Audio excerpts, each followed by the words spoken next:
આજ રોજ ભારતીય જનતા પાર્ટી વડોદરા જિલ્લા દ્વારા અવિરત 12 વર્ષ વિશ્વાસ વિકાસ અને જનકલ્યાણના મોદીજીના અભિયાન અંતર્ગત હરિધામ સોખડા સ્વામિનારાયણ મંદિરમાં પ્રબુદ્ધ નાગરિક સંમેલન રાખવામાં આવ્યો હતો, જેમાં વડોદરા જિલ્લાના સહપ્રભારી મંત્રી શ્રી કમલેશભાઈ પટેલ, ગુજરાત સરકારના પૂર્વ મંત્રી શ્રી માઈકે જાડેજા, સાંસદ શ્રી ડોક્ટર હેમાંગભાઈ જોશી, વડોદરા જિલ્લા ભાજપાના પ્રભારી શ્રી ડોક્ટર રવિજભાઈ પટેલ અને જિલ્લા ભાજપા પ્રમુખ શ્રી ડોક્ટર ડી જે બ્રહ્મભટ્ટ તેમજ સૌ જિલ્લાના ધારાસભ્યશ્રીઓ ઉપસ્થિત રહી સૌ પ્રબુદ્ધ નાગરિક સાથે સંવાદ કર્યો હતો. પત્રકાર મિત્રોને નમસ્તે.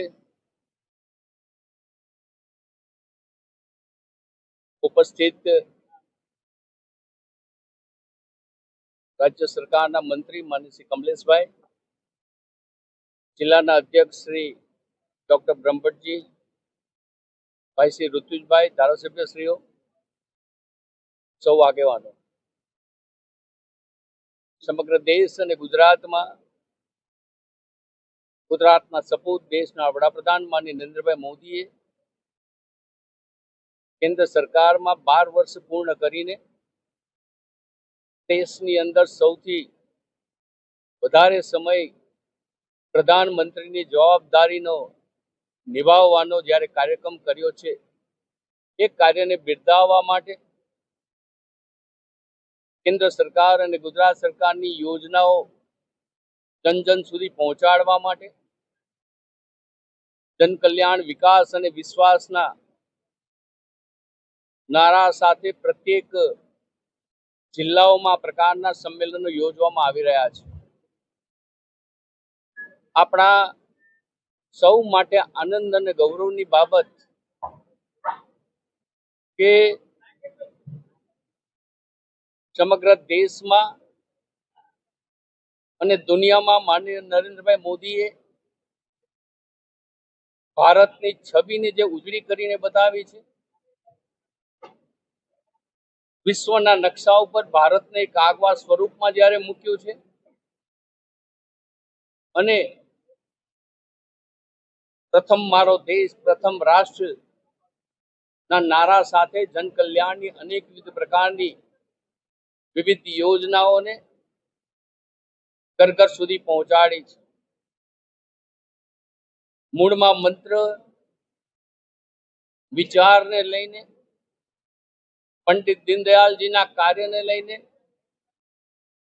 ચલો જલાએ દીપ વહાં જહાં અભી ભી અંધેરા હૈ, અંતિમ હરોળના વ્યક્તિ સુધી વિકાસને પહોંચાડવાનું કાર્ય કર્યું છે. જનલક્ષી, ગરીબ હિતલક્ષી, સમાજ હિતલક્ષી અનેકવિધ યોજનાઓની સાથે સાથે વિકાસની નવી દિશા સમગ્ર દેશને આપવાનો પ્રયત્ન કર્યો છે. વિશ્વમાં પણ 33 દેશોમાં એ દેશનું સર્વોચ્ચ સન્માન મેળવનાર ભારતના પ્રથમ વડાપ્રધાન છે.